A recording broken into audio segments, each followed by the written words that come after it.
Welcome back, everyone. Today we have every time Lois Griffin was a Psycho and Family Guy. Now, obviously, Lois has done some bad things over the years, and shish. If I can think of any, maybe the grocery time. When she beat up Peter for doing the groceries, for her, and she threw a can at Chris's head. I don't know. Maybe another one that I can think of is when she tried to smash Justin Bieber when she had her midlife crisis. When she turned like 40 something, and then all of a sudden she was acting like a teenage girl or whatever, and she was about to she was about to get down on her knees for for Justin Bieber. I think he was a minor in that episode. I don't know, so some weird stuff, but whatever. I'm sure there's many more, but let's go ahead and dive into it, man.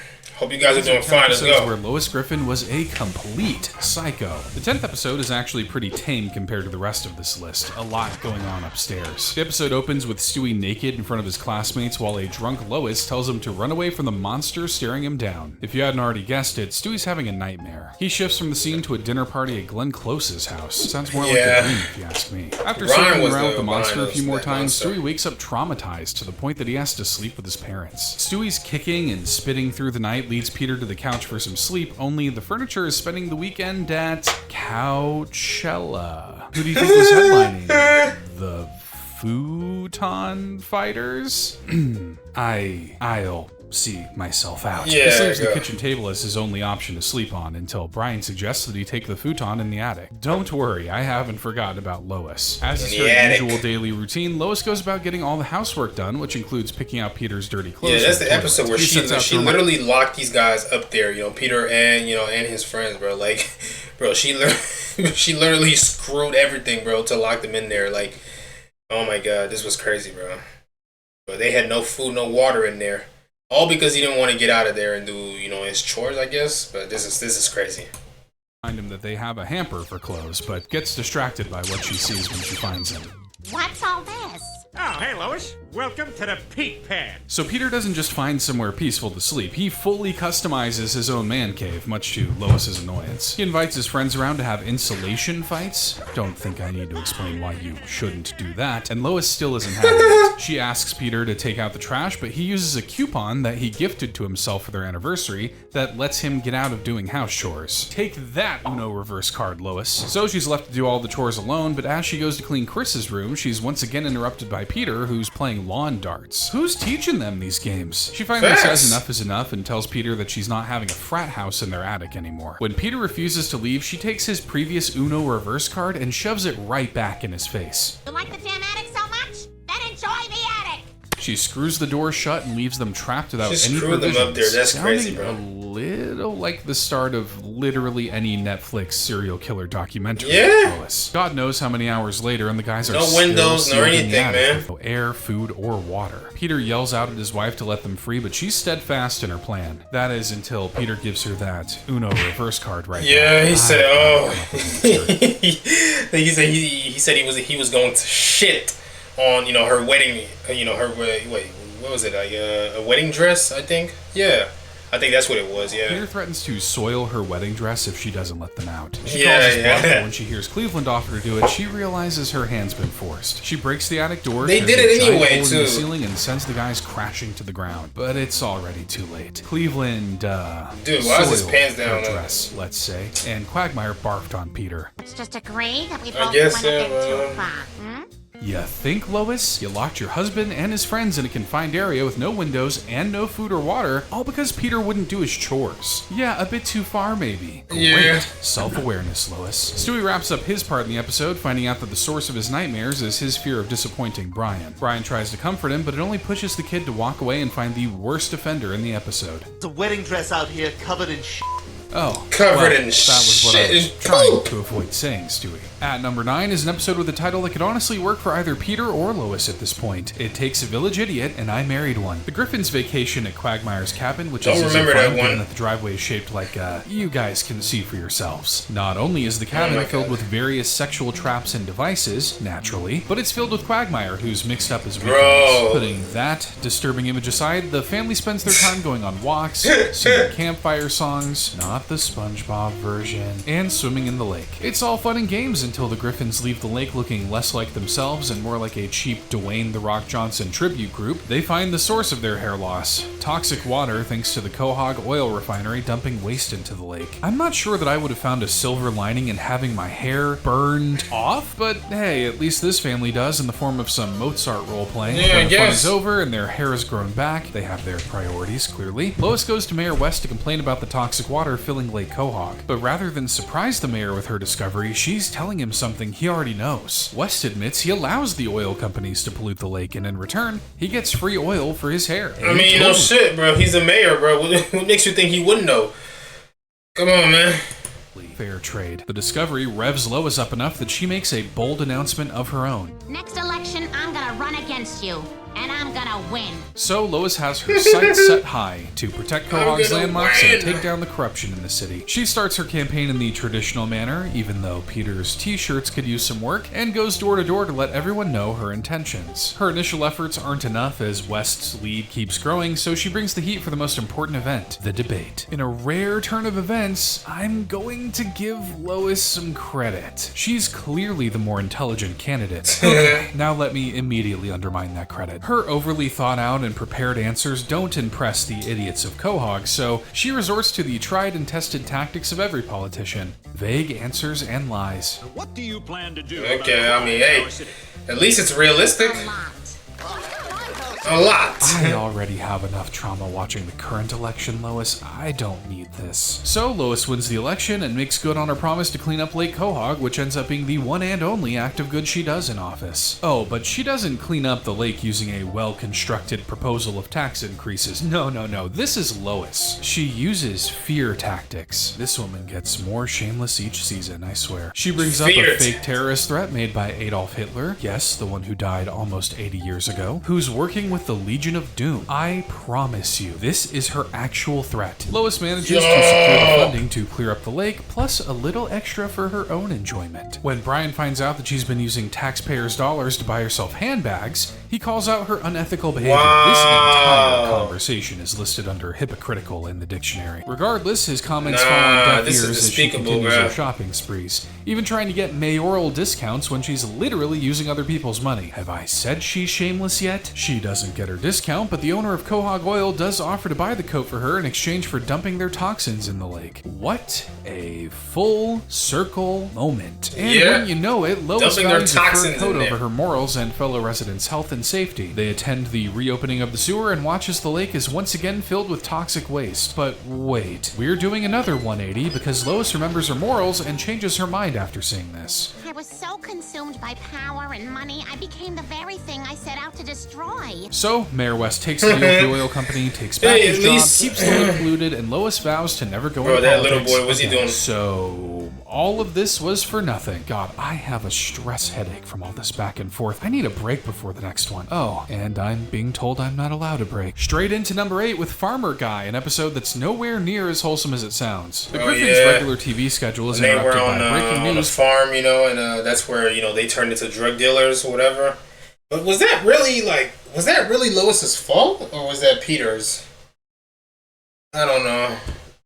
From the Channel 5 news team, who revealed the latest police statistics report to have shown a significant increase in crime throughout Quahog. I haven't noticed anything like that. You're in the house 14 hours a day. What would you notice? Why do I need to try making jokes when Stewie's right there to do it for me? Each family member backs up the news report with a story of their own that proves how downhill Quahog is going, but Lois is still standing her ground and defending the place she's grown up in. It's my home. Yeah, Come on, guys. She's got dyed roots in this community. Okay, I'm gonna rein it in on the clips, but I had to include that one. After a montage that shows all the recent cases of crime, from seals with knives to newborn babies with guns, the Griffins return home from family dinner to find out that they've been burgled. By this point, Lois is coming around to the idea that Quahog isn't safe for them to live in anymore. Peter decides to take some initiative and buys a farmhouse and sells their house on Craigslist. They're reluctant at first, but eventually the family agrees to move out to the countryside. Peter immediately becomes one with the life of a farmer. From slowly crossing the road with cows to having a best friend named Larry who he spends all his time with, Peter becomes a fully... Bro, these PlayStation, man. fledged farmer. As fun as it is, they didn't account for the cost of running a farm. Hemorrhaging money and in danger of losing their home, Brian offers to go to college to learn about agriculture so they can successfully grow crops. Right as they see him off, an incoming tornado forces them to seek shelter in their storm cellar, which is where things start taking an interesting turn. Getting into the attic, they're greeted by burners, plastic tubing, and pieces of cold medicine. And if you've seen Breaking Bad, you know exactly what this place is. I think this is a meth lab. Yeah. Like the responsible parent he is, Peter suggests that they turn the meth lab into a family business to solve their financial issues. And although she disagrees at first, Lois is pretty easily convinced by Peter's idea, but just enough to make their money back and nothing else. Way to take the moral high ground on this plan, Lois. Peter takes his quality control job too seriously and starts tweaking out in front of the family, but that's not stopping them from dealing drugs to the rest of Quahog via carrier pigeon. Is that how dealers actually distribute it? Eventually, Brian returns home from agriculture school. He'll be spending the rest of his life with student debts, but hey, at least he knows how to plant heirloom tomatoes. But that's not even his biggest concern. He's more worried about seeing Meg passed out on the floor and the entire house filled with drugs, guns, and money. Peter tries to defend his actions to Brian, claiming it was just a family bonding exercise, but it's clear it's become much more than that. Look at all that cash, Brian. He don't get none of that. He wasn't here for it. I am well aware that both parents are to blame here, but watching Lois tweak out with her daughter passed out on the floor and her baby talking about his teeth falling out due to drugs just cements how far she's willing to cross the line sometimes. When the news reveals that the Griffins have caused a spike in meth usage in Quahog, Lois finally comes to her senses as a mom. She forces the family to pack up and move back to Spooner Street and gets them back on the straight and narrow. A failed chemical reaction that causes the house to blow up helps her convince them it's time to move. So they move back home and learn a valuable lesson. If your community has problems, you don't abandon it. That's the lesson you took from this? Don't do drugs, don't have drugs around babies, don't start a drug ring from your basement and cause an entire town to tweak out on meth. No, none of those. That was the lesson we learned. Number 7 on this list goes to a bottle episode, one of the rare episodes where even Lois clocks how much of a psycho she is. We immediately open the episode with Lois, who walks into the kitchen with her iPad and the flashlight on, because she's every mom ever, and excitedly tells the family that she's secured an Airbnb in Nantucket for the 4th of July. Not everyone is as excited as her because they have a life, but they join her anyway. They get to the house and spend the weekend touring the island, drinking in the garden, and laughing at kitchen signs. A real thriller of a weekend. Nevertheless, they happily get through their vacation without any arguments. Lois feels so recharged after their trip that she tries to book the house again, only to find that she's not able to. The owner of the house gave us a 0-star review. Not only that, the owner claimed that they stole something from the house, which earned Lois a ban from Airbnb. It's every middle-aged white woman's nightmare. This is one thing Lois will not stand for. She gathers the family and starts interrogating them to find out what was stolen and who the culprit was. She's no Olivia Benson in every way, and her interrogation comes up empty. So she does the next best thing and uses her iPad, which still has the flashlight on, to write back to the owner saying she thinks there's been a mistake. Dottie assures her it wasn't a mistake and that a bottle of shampoo was taken, which triggers something in Lois to remember a shower she took on the trip, with a very specific bottle of shampoo. She tries to prove to her family that it was a mistake, but the audible thud the massive bottle made when it hits the table is enough to convince them, and me, that she took this on purpose. Even so, she tries to make amends with Dottie by apologizing and returning the bottle in hopes of getting her 0-star review changed, but the Airbnb host is having none of it. She calls Lois out for only apologizing since she got caught and refuses to change the review. In Lois's world, this is a declaration of war. Like a serial killer in the night, Lois stakes out Dottie's house to find the woman's weakness. DoorDash, that's it. Feeling DoorDash. called out by this, can't lie. So Lois Purple gets a DoorDash job is working crazy. for DoorDash and starts making deliveries around the island to up her driver score until she finally gets it. The golden ticket, a delivery to Dottie's house. It's an ominous scene as Lois shows up at Dottie's door, drenched head to toe with a sickeningly sweet smile on her face. After making the delivery, it's Lois's turn to rate her experience with Dottie. Wouldn't it be a shame if one of only 2 DoorDash drivers on the island gave you a poor review? I am scared of you, Lois Griffin. Please never watch this video. She doesn't stop at her thinly veiled threat. Oh, no. She keeps going. She threatens to get Dottie banned from the app, which would force her to go out and pick up her own food during the winter season, and blackmails her into changing the review on Airbnb. She tells Dottie exactly what the review should say before revealing that she purposefully stole the shampoo because it gave her a light bit of joy in her sad life. Really, I should be thanking you for reminding me of who I am. A secret little psycho with very little to lose. Secrets out, Lois. We get it. You're a psycho. In the number 6 spot is an episode that introduced us to a new character on the show. Oh, Joyce yeah. Kinney. Since Diane Yeah, Joyce Kennedy, the girl that, you know, she embarrassed in high school. She exposed to everyone that she was a porn star. Simmons died earlier in the season, a new anchor made her way to the Quahog News team to take her place. Joyce Kinney, who solidified her position on the channel with an inspiring segment on a child with cerebral palsy. Lois is impressed by her, but moves on with her usual day, thinking nothing else of the woman. She drags the family to church as always, and is reminded by Stewie to go easy on the communion wine since last time she drank too much and spewed all over him. So she's either a lightweight or uses the church as a front for getting free wine. And he bets on which one? She leaves church and promises her pastor to help out at the bake sale, which leads her to the grocery store and into the path of Joyce Kinney. Lois gushes to the woman about what a big fan she is and the great job that the anchor is doing. Joyce is kind enough to offer Lois a tour around the station, which she quickly accepts, and the pair start what seems to be a blossoming friendship. The pair hit it off so well that they spend a night drinking together, bonding over dark secrets that they share. When I was in college, I was in an adult film. Lord forgive me for my browser history over the next week. Yeah, so anyway, they both finish their drinks and end the night on that note. The next day, Lois tunes into the news to watch her new friend's segment, but she's shocked when she's met with her own face as Joyce reveals the secret she told her that night. Lois is humiliated, betrayed, and confused as to why Joyce would reveal her secret. She storms into Joyce's changing room to find out why the woman turned on her and is reminded about her tainted past. Joyce reminds Lois that they went to high school together, and it's only then that it all clicks with Lois. Joyce is the girl that Lois bullied in school. When I say bullied, I'm severely underselling it. Lois lied to Joyce about making the cheer squad, blindfolded her, and told her they were going for a celebratory breakfast before taking down her pants and stuffing a hot dog in her mouth in front of the entire. Yeah, that's insane, bro. Having her pants down and a whole sausage in her mouth in front of the whole school is. Nah, this is crazy, bro. Lois, I can't lie, bro. This is bro. You deserve way worse than that. School. Jokes aside, what Lois did to Joyce is enough trauma to last someone a lifetime. Lois gives her a weak Yeah, bro. You apology and deserve tells her way she worse has than that, for real. Way worse. no right to humiliate her in return. I wouldn't be so sure about that, Lois. So with the information out, Lois is forced to tell her family the truth about how she got to making Quest for Fur out of a need for extra cash to buy drugs. I got another way you can make money.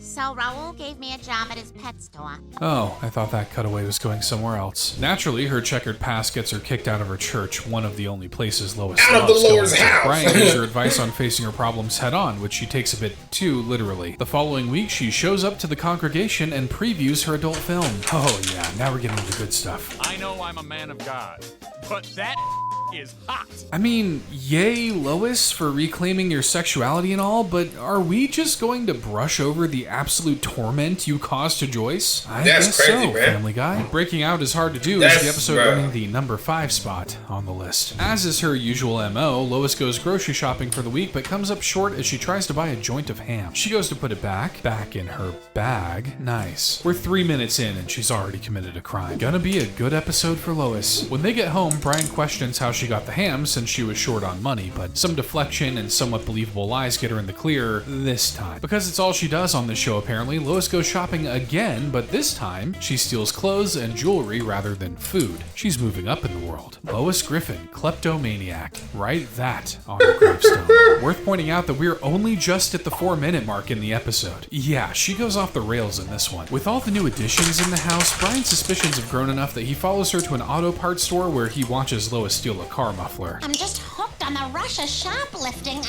I haven't felt a thrill like this in a long time. Here's an idea, Lois. Get a hobby. One that's legal would be a good start. Brian convinces her to hand back all the items she stole, but Joe catches her partway through the act. She tries to make a break for it, but he's too good at his job and arrests her for her crimes. The judge plans to go lenient on her since it's her first offense, but when he sees that his gavel is missing and she's the one who took it, he ups her sentence to 2 years in state prison. Oh no, 2 years without Lois on the show. Whatever will we do? Peter arguing with the judge earns Lois an extra year on top of that. As Lois meets her new cellmates, Peter learns that living without a maid, wife, who does everything for you makes for a difficult living. Seeing Stewie dragging around the heaviest diaper you've ever seen is enough for Peter to realize they have to get Lois out of jail. One terrible exit plan later, and the Griffins surprisingly make a swift escape all the way to Asian Town. I'm not being racist, that is the actual name of the town, don't come for me. They settle into their new lives, each getting jobs and trying to stay hidden under the radar. But Peter's career as a sumo wrestler not only puts him on TV, but also reveals their location to Joe, who brings the entire force of the police with him to track them down. They are close to making yet another escape, but when Joe falls over the ledge in the sewers, Lois is given the choice of running or saving her friend. Credit to her, she does make the right choice despite the questionable execution. Pretend I'm your child, Lois. Nutmeg, nutmeg. So Lois is I remember this. I remember this one. Yo, this was a long. Oh my god. Pretend I'm one of your children, just not Meg. Oh my god, bro.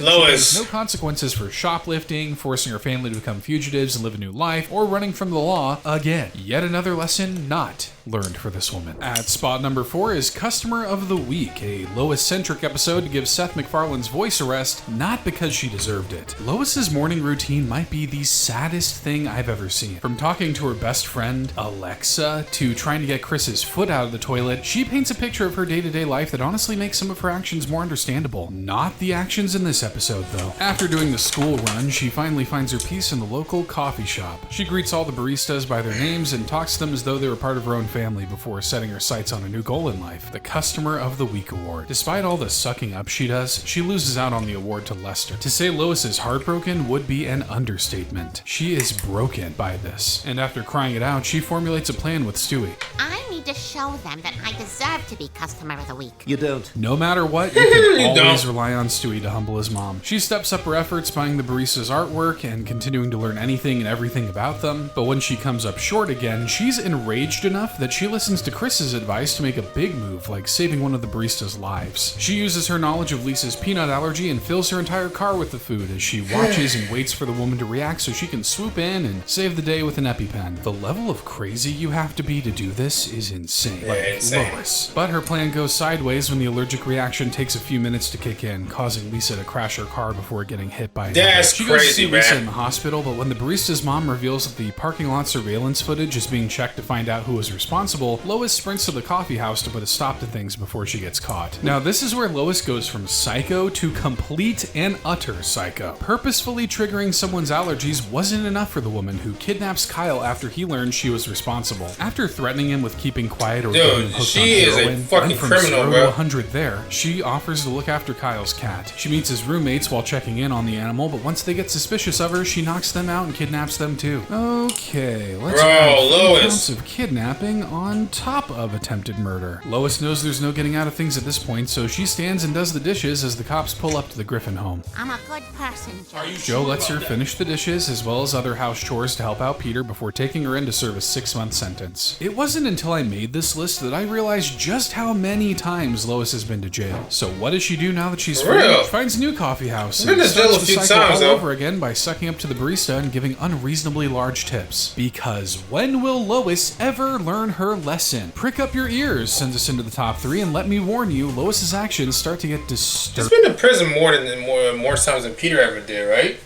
Cause I think he's only been in prison once, with Quagmire, Joe in Cleveland when they were falsely accused of this whole thing and they had to break out, whatever.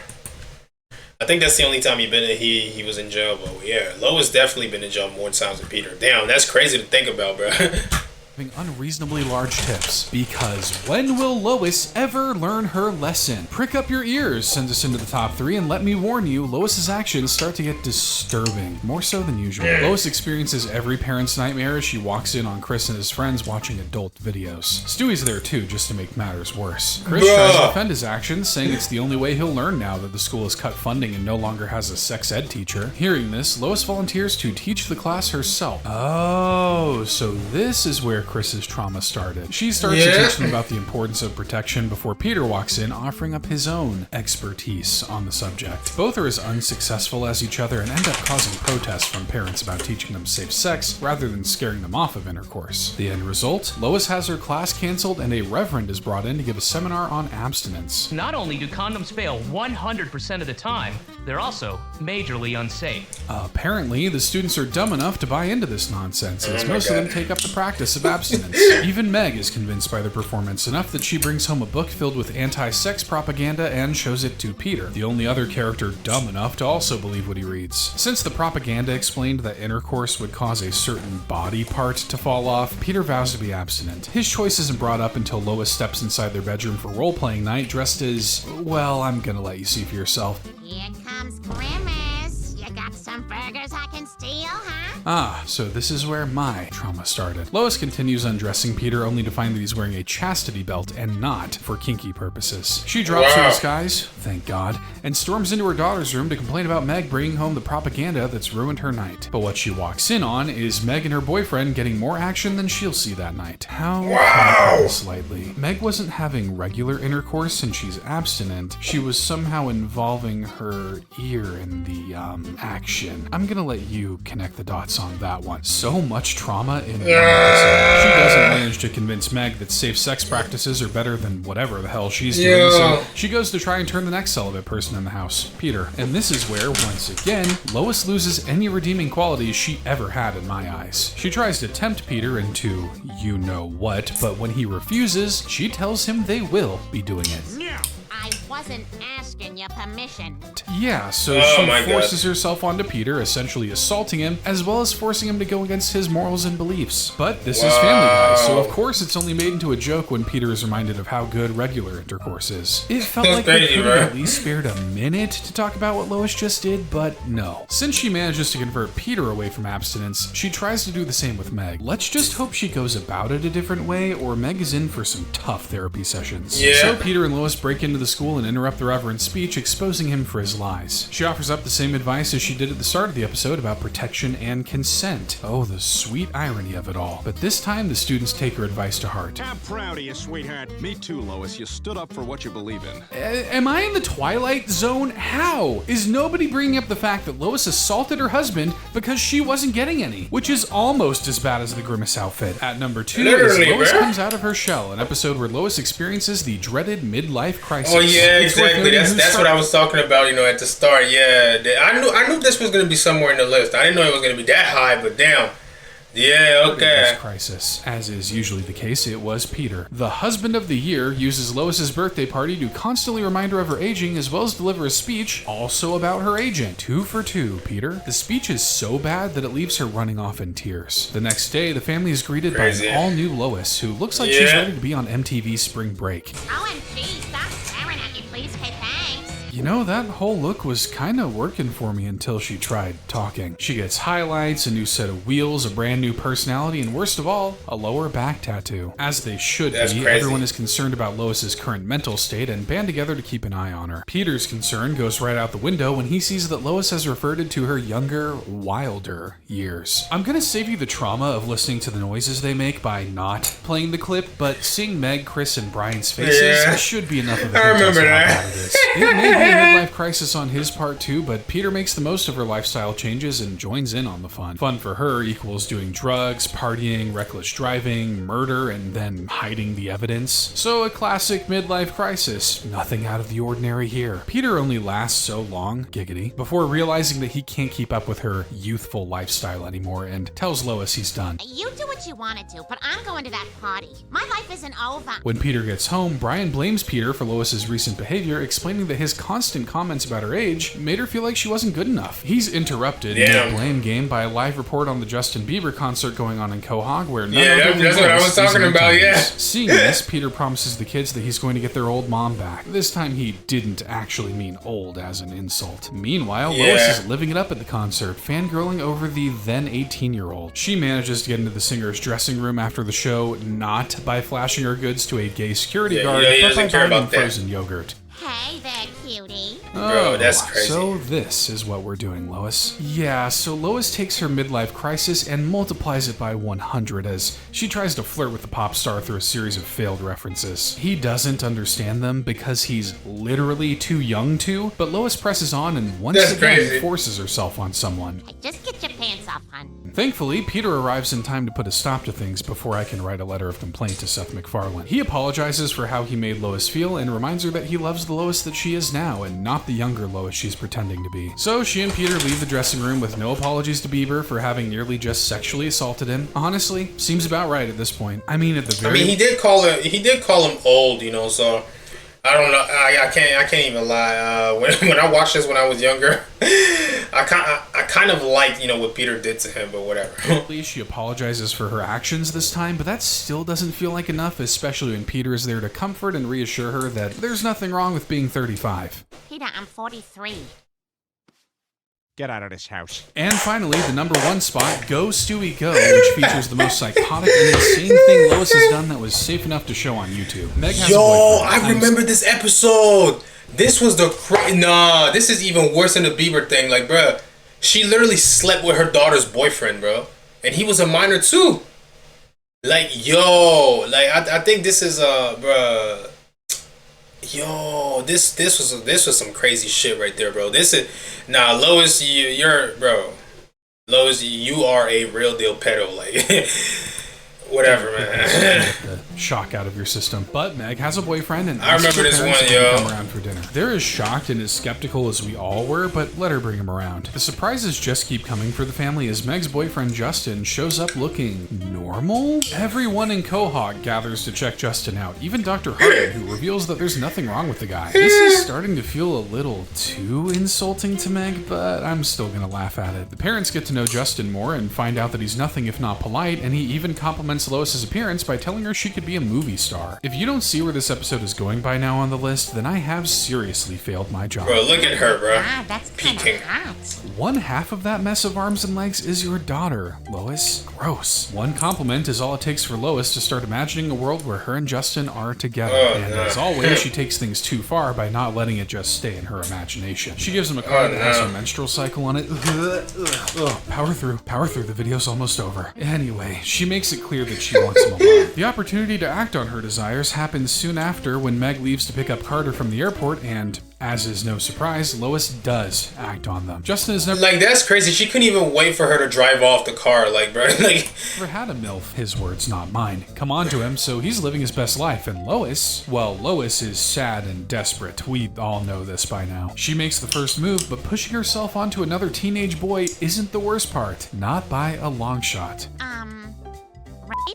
I am trying so hard to not be subjective, but dear God, Lois, you are making it impossible. So Lois goes to talk to Meg, who understandably is beyond mad at this point. So much so that honestly, I can see why this is number one. Yeah, definitely. Like this is crazy, bro.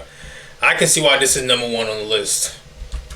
be subjective, but dear God, Lois, you are making it impossible. So Lois goes to talk to Meg, who understandably is beyond mad at this point. So much so that honestly, I kinda feel bad about the Meg jokes earlier. What the hell, she's not gonna hear me. Anyways, Meg calls her mom out for making out with her boyfriend, and Lois apologizes by claiming she never meant to steal Justin from her daughter. Steal. I do not like that phrasing, and neither does Meg. You couldn't steal him from me. Well, I do know a few things, Megan. Clearly, if I wanted him, I could have him. Bro, why are you talking like this? Like, bro, this dude is not your age, alright? He's your daughter's age. Stop.